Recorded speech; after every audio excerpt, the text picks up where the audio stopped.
नमस्कार दोस्तों, स्वागत है आप सभी का आपके अपने online platform back to book में। जहां पे करंट का जो सीरीज चल रहा था उस सीरीज का आज पार्ट 24 लेके आया हूं। इससे पहले जो है 23 तक ऑलरेडी अपलोड किया जा चुका है। यदि आप लोग उस वीडियो को नहीं देखे हैं तो आप हमारे चैनल के प्लेलिस्ट से जाके वीडियो को देख सकते हैं। और यदि आप लोग चैनल पर नए हैं और अभी तक सब्सक्राइब नहीं किए हैं तो प्लीज़ आप चैनल को सब्सक्राइब कर लें। तो चलिए स्टार्ट करते हैं आज का पहला क्वेश्चन। देखिए, पहला क्वेश्चन पूछा गया है कि किस राज्य ने देश के सर्वश्रेष्ठ लिंग अनुपात का रिकॉर्ड दर्ज किया है। तो देश का सर्वश्रेष्ठ लिंग अनुपात का रिकॉर्ड जो है वो अरुणाचल प्रदेश में दर्ज किया गया है, यानी इसका राइट आंसर हो जाएगा ऑप्शन नंबर ए। ठीक है, देखिए अरुणाचल प्रदेश में जो है टोटल 1000 पुरुषों में 1084 महिलाओं को दर्ज किया गया है। ठीक है, यानी लिंग अनुपात के मामले में अरुणाचल प्रदेश सबसे अधिक टॉप पे है। और सबसे कम में अगर पूछा जाए तो वो हो जाएगा मणिपुर। वहाँ पे 1000 में 700 सिर्फ 757 जो है महिलाओं को रिकॉर्ड किया गया है। ठीक है, अब देखिए यहाँ पे अरुणाचल प्रदेश की बात थी तो अरुणाचल प्रदेश में डेफिरेजो ब्रिज बनाया गया है जो कि सुबनसिरी जिले के सुबनसिरी नदी पे बनाया गया है। ठीक है, यानी जिस नदी पे बनाया गया है उसका भी नाम है सुबनसिरी है और जिस जिले में बनाया गया है उसका भी नाम सुबनसिरी है। ठीक है, अरुणाचल प्रदेश में पक्के पगहा हॉर्नबिल महोत्सव मनाया जाता है। और अगर प्लेन सिर्फ हॉर्नबिल महोत्सव पूछा जाए तो वो नागालैंड में मनाया जाता है। और इसके बारे में जो है एनटीपीसी में पूछा जा चुका है कि हॉर्नबिल महोत्सव कहाँ मनाया जाता है, तो वो नागालैंड में मनाया जाता है। इसलिए ये पक्के पगहा हॉर्नबिल महोत्सव बहुत इंपॉर्टेंट है और ये अरुणाचल प्रदेश में मनाया जाता है। आप लोगों को वहाँ पे कंफ्यूज नहीं करना है, आप लोग इसको याद रखें। ठीक है, अब देखिए अरुणाचल प्रदेश की बात थी तो अरुणाचल प्रदेश के प्रेजेंट में अभी वहाँ के सीएम जो हैं वो पेमा खांडू हैं और वहाँ के राज्यपाल हैं बीडी मिश्रा। और वहाँ जो अरुणाचल प्रदेश का जो हाईकोर्ट पड़ता है वो असम के गुवाहाटी में पड़ता है और वहाँ के हाईकोर्ट के मुख्य न्यायाधीश हैं सुधांशु धुलिया। नेक्स्ट क्वेश्चन देखिए, नेक्स्ट में पूछा गया है कि किस देश के पीएम को नोबेल शांति पुरस्कार 2021 के लिए नामित किया गया है। तो नोबेल शांति पुरस्कार 2021 के लिए इजराइल के पीएम को नामित किया गया है, यानी इसका राइट आंसर हो जाएगा ऑप्शन नंबर सी। ठीक है, और इजराइल के पीएम का नाम क्या है तो वो बेंजामिन नेतन्याहू। ठीक है, और इनके साथ अबू धाबी के जो क्राउन प्रिंस हैं मोहम्मद बिन जायद उनको भी नामित किया गया है और अमेरिका के पूर्व राष्ट्रपति डोनाल्ड ट्रंप को भी नामित किया गया है। ठीक है, यानी इजराइल के पीएम, अमेरिका के राष्ट्रपति और अबू धाबी के क्राउन प्रिंस को नामित किया गया है। ठीक है, और साथ ही साथ जो खालसा एड है, एक संस्था है खालसा एड जिसकी स्थापना 1999 में भारतीय मूल के रविंद्र सिंह द्वारा किया गया था, उसको भी नामित किया गया है। तो आप लोग उसको भी याद रखें। नेक्स्ट देखिए, नेक्स्ट पूछा गया है कि किस राज्य के कडप्पा जिले ने जल संरक्षण में शीर्ष स्थान प्राप्त किया है। तो आंध्र प्रदेश के कडप्पा जिले द्वारा जल संरक्षण में जो है शीर्ष स्थान प्राप्त किया है, यानी इसका राइट आंसर हो जाएगा ऑप्शन नंबर सी। ठीक है, और यदि राज्य की यानी स्टेट की कैटेगरी में अगर पूछा जाए तो वहाँ पे जल संरक्षण के मामले में जो है स्टेट के मामले में तमिलनाडु टॉप पे हो जाएगा। ठीक है, और अगर डिस्ट्रिक्ट में पूछा जाए तो वो आंध्र प्रदेश के कडप्पा टॉप में हो जाएगा। ठीक है, और देखिए जल संरक्षण में महत्वपूर्ण भूमिका निभाने के लिए एक जम्मू कश्मीर में एक जीविका परियोजना शुरुआत की गई थी। ठीक है, जिसके कारण वहाँ के जम्मू कश्मीर के उधमपुर को राष्ट्रीय जल पुरस्कार से सम्मानित किया गया है। ठीक है, और एक क्वेश्चन इससे बनता है कि नदियों के कायाकल्प कैटेगरी में अगर पूछा जाए तो नदियों का कायाकल्प करने के लिए सर्वश्रेष्ठ जिला जो है वो अयोध्या को घोषित किया गया है, जहाँ पे तमसा नदी जो कि टोटल 151 किलोमीटर है उनको पुनर्जीवित किया गया है, जिसके कारण उनको जो है जल संरक्षण पुरस्कार से सम्मानित किया गया है। नेक्स्ट देखिए, नेक्स्ट में पूछा गया है कि किस राज्य ने मुखिया ग्रामीण सड़क योजना शुरू किया है। तो मुखिया ग्रामीण सड़क योजना की शुरुआत जो है वो मध्य प्रदेश में किया गया है, यानी इसका राइट आंसर हो जाएगा ऑप्शन नंबर डी। ठीक है, और मध्य प्रदेश में पोषित परिवार सुपोषित प्रदेश अभियान की भी शुरुआत की गई है, तो आप लोग इसको भी याद रखें। अब देखिए यहाँ पे मध्य प्रदेश की बात थी तो मध्य प्रदेश के प्रेजेंट में जो राज्यपाल हैं वो आनंदीबेन पटेल हैं और वो अतिरिक्त प्रभार में है। और आनंदीबेन पटेल जो है वो यूपी के भी राज्यपाल हैं और वहाँ के हाईकोर्ट के मुख्य न्यायाधीश हैं मोहम्मद रफीक। नेक्स्ट देखिए, नेक्स्ट पूछा गया है किस राज्य में मेडिकल मोबाइल यूनिट जीवन धारा की शुरुआत की गई है। तो मेडिकल मोबाइल यूनिट की शुरुआत, जीवन धारा की शुरुआत जो है वो हिमाचल प्रदेश में की गई है, यानी इसका राइट आंसर हो जाएगा ऑप्शन नंबर बी। ठीक है, और हिमाचल प्रदेश में हिम सुरक्षा अभियान की शुरुआत की गई है। तो अब देखिए जीवन धारा क्या होता है। तो हिमाचल प्रदेश सरकार द्वारा राज्य के दूर दराज दुर्गम और जहाँ पे सुविधा का अभाव है, वहाँ उस क्षेत्रों में स्वास्थ्य सुविधा प्रदान करने के लिए ये मोबाइल यूनिट जीवन धारा की शुरुआत की गई है। ठीक है, अब देखिए हिमाचल प्रदेश की बात थी, तो हिमाचल प्रदेश के जो प्रेजेंट में राज्यपाल हैं वो बंदारू दत्तात्रेय हैं, और वहाँ के हाईकोर्ट के मुख्य न्यायाधीश हैं लिंगप्पा नारायण स्वामी। नेक्स्ट देखिए, नेक्स्ट में पूछा गया है कि भारत का पहला चंदन संग्रहालय कहाँ खोला जाएगा। तो भारत का पहला जो चंदन संग्रहालय है वो मैसूर में खोला जाएगा, जो कि कर्नाटक में है, यानी कर्नाटक के मैसूर में खोला जाएगा। तो इसका राइट आंसर हो गया ऑप्शन नंबर ये। ठीक है, अब देखिए अब संग्रहालय खोला क्यों जाएगा, क्योंकि यह संग्रहालय का जो है मुख्य उद्देश्य है खोलने का कि चंदन की खेती के महत्व के बारे में किसानों को जागरूक करने के लिए इस संग्रहालय को खोला गया है। नेक्स्ट देखिए, नेक्स्ट में पूछा गया है कि भारतीय मूल के किस व्यक्ति को अमेरिका के नए चीफ ऑफ स्टाफ के रूप में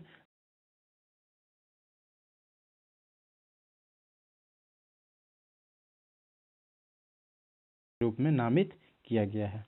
नेक्स्ट देखिए, नेक्स्ट में पूछा गया है कि विद्या बालन की कौन सी फिल्म ऑस्कर नामांकन के लिए चुनी गई है। विद्या बालन की एक शॉर्ट फिल्म है जिसका नाम है नटखट, उनको ऑस्कर नामांकन के लिए चुना गया है। ठीक है, तो इसका राइट आंसर हो गया ऑप्शन नंबर बी।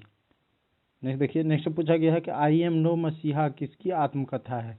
तो आई एम नो मसीहा जो है वो सोनू सूद की आत्मकथा है, यानी इसका राइट आंसर हो जाएगा ऑप्शन नंबर सी।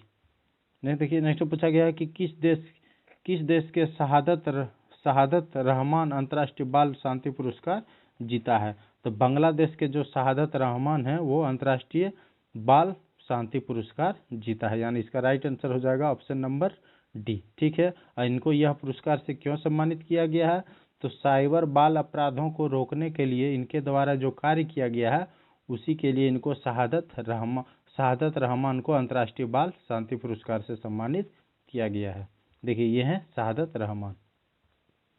नेक्स्ट देखिए, नेक्स्ट में पूछा गया है कि विश्व के सबसे कम उम्र के लेखक के रूप में किसको मान्यता मिली है। तो विश्व के सबसे कम उम्र के लेखक के रूप में अभिजीता गुप्ता को मान्यता मिली है, और ये मात्र 7 वर्ष की है। ठीक है, तो इसका राइट आंसर हो गया ऑप्शन नंबर ये। ठीक है, देखिए इनको इंटरनेशनल बुक ऑफ रिकॉर्ड्स ने दुनिया की सबसे कम उम्र की लेखिका के रूप में मान्यता दी है, और एशिया बुक ऑफ रिकॉर्ड्स द्वारा इनको ग्रैंड मास्टर इन राइटिंग की भी उपाधि से सम्मानित किया गया है। देखिए ये हैं अभिजिता गुप्ता, और ये मात्र 7 ईयर्स की है।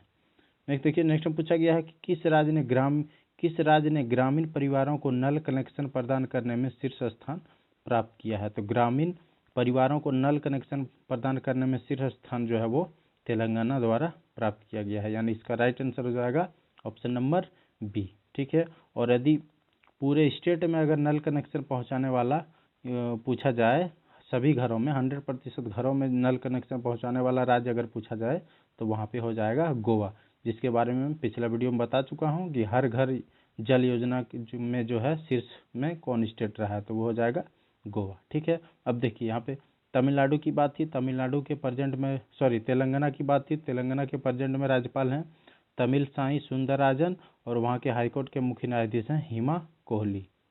नेक्स्ट देखिए, नेक्स्ट में पूछा गया है कि लोकतंत्र के स्वर नामक पुस्तक का विमोचन किसने किया है।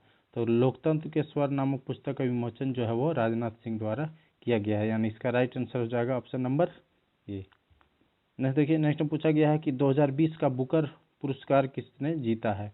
तो 2020 का बुकर पुरस्कार जो है डगलस स्टुअर्ट द्वारा जीता गया है, यानी इसका राइट आंसर हो जाएगा ऑप्शन नंबर बी। ठीक है, और अंतर्राष्ट्रीय बुकर पुरस्कार जो है 2020 का अंतर्राष्ट्रीय बुकर पुरस्कार मारिके लुकास रिजनवेल्ड द्वारा जीता गया था, और 2020 का बुकर पुरस्कार जो है वो डगलस स्टुअर्ट द्वारा जीता गया है। ठीक है, देखिए ये है डगलस स्टुअर्ट, और इनकी जो उपन्यास थी सुगी बेन, उनके कारण इनको जो है 2020 का बुकर पुरस्कार मिला है। नेक्स्ट देखिए, नेक्स्ट पूछा गया है कि किस राज्य ने इंदिरा गांधी मातृत्व पोषण योजना की शुरुआत किया है। तो इंदिरा गांधी मातृत्व पोषण योजना की शुरुआत राजस्थान में किया गया है, यानी इसका राइट आंसर हो जाएगा ऑप्शन नंबर डी। ठीक है, और इस योजना के तहत जो है गर्भवती महिलाओं को 6,000 रुपया की आर्थिक तौर पे मदद की जाएगी। ठीक है, और अब देखिए राजस्थान की बात थी, तो राजस्थान के राज्यपाल हैं प्रेजेंट में कालराज मिश्र, और वहाँ के हाईकोर्ट के मुख्य न्यायाधीश हैं इंद्रजीत मोहंती।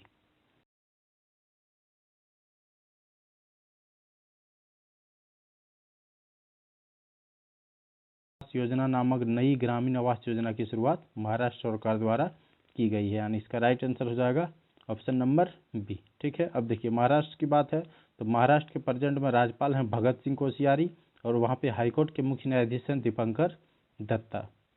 नेक्स्ट देखिए, नेक्स्ट में पूछा गया है कि Vatayan life time achievement award से किसे सम्मानित किया गया है। तो Vatayan life time achievement award से रमेश पोखरियाल निशंक को सम्मानित किया गया है, यानी इसका राइट आंसर हो जाएगा ऑप्शन नंबर ये। ठीक है, और ये रमेश पोखरियाल निशंक जो है ये प्रेजेंट में भारत के शिक्षा मंत्री हैं।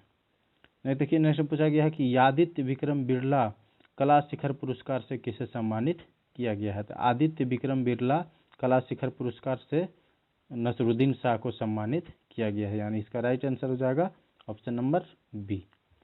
नेक्स्ट देखिए, नेक्स्ट में पूछा गया है कि किस देश ने दुनिया की पहली हाइड्रोजन संचालित डबल डेकर बस लॉन्च की है। तो दुनिया की पहली हाइड्रोजन संचालित डबल डेकर बस जो है वो स्कॉटलैंड में लॉन्च की गई है, यानी इसका राइट आंसर हो जाएगा ऑप्शन नंबर डी। ठीक है, अब देखिए स्कॉटलैंड की बात है तो स्कॉटलैंड में जो है सैनिटरी पैड फ्री करने वाला विश्व का पहला देश बना था, और ये जो डबल डेकर हाइड्रोजन की बस लॉन्च की गई है इसका उद्देश्य है कि वायु प्रदूषण कम करने के प्रयास के लिए इसको चलाया गया है। नेक्स्ट देखिए, नेक्स्ट पूछा गया है किसे परोपकारी कार्यों में उत्कृष्टता के लिए 21वें लाल बहादुर शास्त्री पुरस्कार से सम्मानित किया गया है। तो 21वें लाल बहादुर शास्त्री पुरस्कार से सुधा मूर्ति को सम्मानित किया गया है, यानी इसका राइट आंसर हो जाएगा ऑप्शन नंबर ए। ठीक है, और ये जो है इन्फोसिस के चेयरमैन है। नेक्स्ट देखिए, नेक्स्ट में पूछा गया है कि भारत का पहला मास गार्डन कहाँ स्थापित किया गया है। तो भारत का पहला मास गार्डन जो है वो नैनीताल में स्थापित किया गया है, यानी इसका राइट आंसर हो जाएगा ऑप्शन नंबर बी।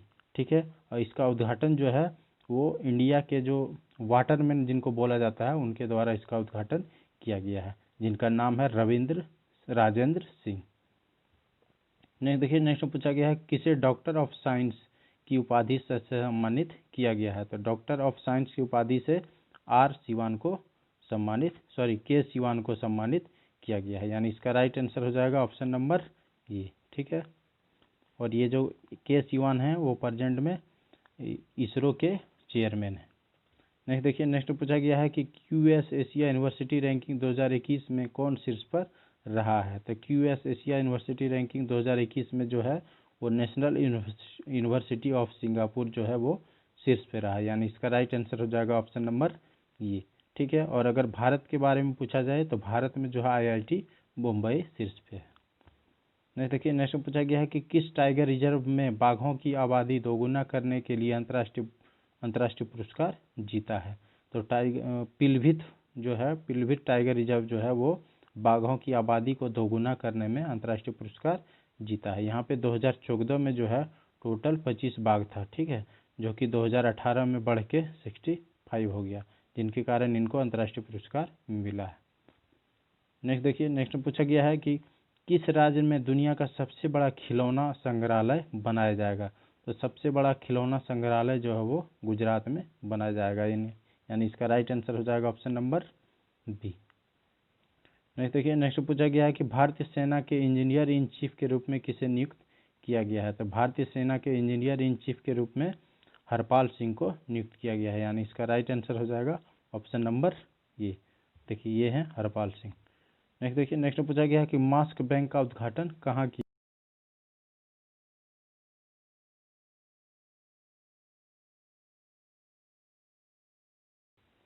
नेक्स्ट देखिए, नेक्स्ट पूछा गया है कि किस राज्य को अंतर्राष्ट्रीय मत्स्य पालन राज्यों के बीच सर्वश्रेष्ठ राज्य का दर्जा मिला है। तो मत्स्य पालन में जो सबसे टॉप पे है वो है उत्तर प्रदेश, यानी इसका राइट आंसर हो जाएगा ऑप्शन नंबर डी। नेक्स्ट देखिए, नेक्स्ट पूछा गया है कि चौथा सबसे बड़ा अक्षय ऊर्जा का उत्पादक देश कौन बना है। तो चौथा सबसे बड़ा अक्षय ऊर्जा का उत्पादक देश जो है वो भारत है, यानी इसका राइट आंसर होगा ऑप्शन नंबर ए। नेक्स्ट देखिए, और यह आज के वीडियो का लास्ट क्वेश्चन है कि किस फिल्म को ऑस्कर के लिए भारत की आधिकारिक प्रविष्टि के रूप में चुना गया है। तो जल्लीकट्टी को जो है वो ऑस्कर के लिए भारत की आधिकारिक प्रविष्टि के रूप में चुना गया है, यानी इसका राइट आंसर हो गया ऑप्शन नंबर ए। ठीक है, तो ये आज के वीडियो का लास्ट क्वेश्चन था। यदि आप लोगों को वीडियो पसंद आया होगा तो आप वीडियो को लाइक करें, और अगर चैनल को सब्सक्राइब नहीं किए हैं तो आप चैनल को सब्सक्राइब करें। और यदि आपको टेलीग्राम में इसका PDF चाहिए तो आप हमारे टेलीग्राम चैनल से जुड़ जाएँ, वहाँ पे आपको सारे PDF मिल जाएंगे। धन्यवाद।